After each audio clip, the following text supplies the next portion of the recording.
Gen Z and stuff, they don't have assets. They don't own things, and they're really kind of struggling right now. So these kind of events, or whatever you want to call it, it doesn't affect most Americans. Only a small, not small, but only a certain percentage of Americans have money in the stock market. And sure, if you're living on a fixed income, then it matters. But young people who are Trump's biggest supporters right now, they kind of don't care, if I understand correctly. It's like the meme that says, like, me being 5 years old in 2008 rather than buying a house. Yeah. When the market crashed last time. I grew up in a Walmart town. You guys know what like a Walmart town is? Yep. Like, it's just like these little tiny towns where it's the only thing that's there is a Walmart.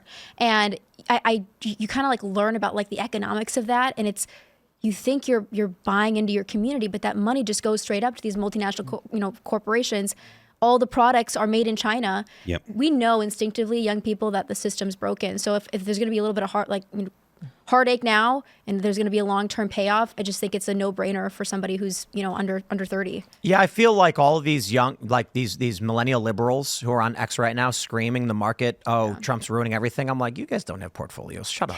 Well, also, they do this every time, right? Whenever there's any type of bump in the stock market, when it's good, it doesn't matter. When it's bad, they use it as some type of evidence of something that they don't care about to begin with. And I think you're right more than anything is that they don't the left right now doesn't have a platform. They don't have any front runners to run in 2028. They're basically going off what they've been going off since 2016, which is just, what can we do to show you that Trump is bad, rather than coming up like right now would be a great time for a really, really solid middle of the road candidate to come out for them. Somebody who can speak well, somebody who can, I know it sounds like a fairy tale. That's a good one. I know, but I'm saying that doing something like that right now would be a fantastic idea, but they don't have anyone like that. And there's too much internal friction within the party for letting somebody that moderate come out as a forerunner anyways. It wouldn't work.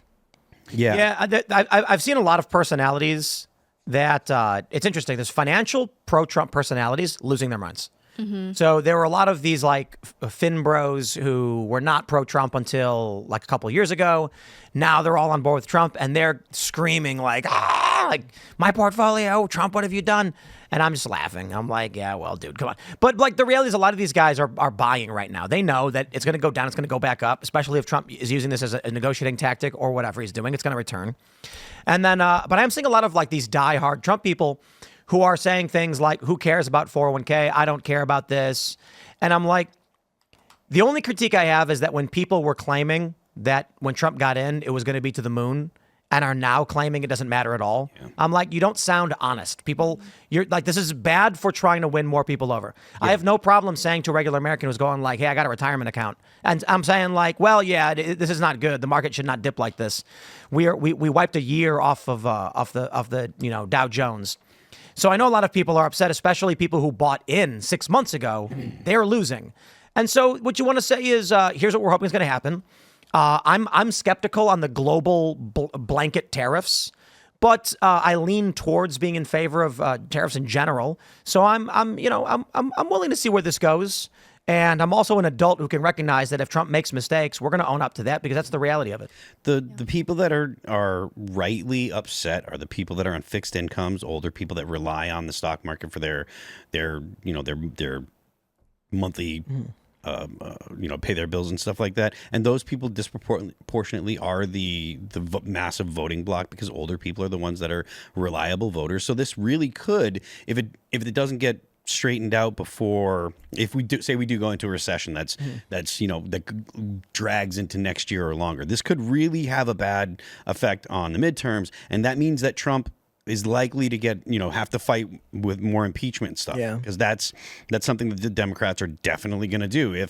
If they take the House, they're going to draw up articles of impeachment, and then it'll be just the same things that we dealt with the first over the first Trump administration, and that would be horrible for the country, because that means nothing gets fixed, nothing gets done, and any good stuff that may have happened because of Doge gets washed away, and you won't even talk about it. I can give you guys the easiest poll ever done on this issue and tell you outright, no one cares about the market. And what I mean by no one is, obviously there are going to be people in media and influence who do, but there's actually only one poll that really matters, and it's how many people are going to watch this show right now. Now, I'm not saying literally everybody in the world watches the show. I'm saying we can actually track. Having done this show now going on 5 years, we're entering year 5. I know when we choose a lead story for the night, we're trying to figure out what is the most impactful story, what matters most to people. Mm-hmm. I know when we do stock market stories, nobody clicks on them. Yeah. And so when the media comes out and they're like, this is the apocalypse, I'll tell you guys this. When we're leading off with the stock market went down on Timcast IRL, it means nothing else happened. Because I know that the average person does not care. Don't get me wrong, there are people who care, and they're allowed to care because people have retirement funds and all that stuff.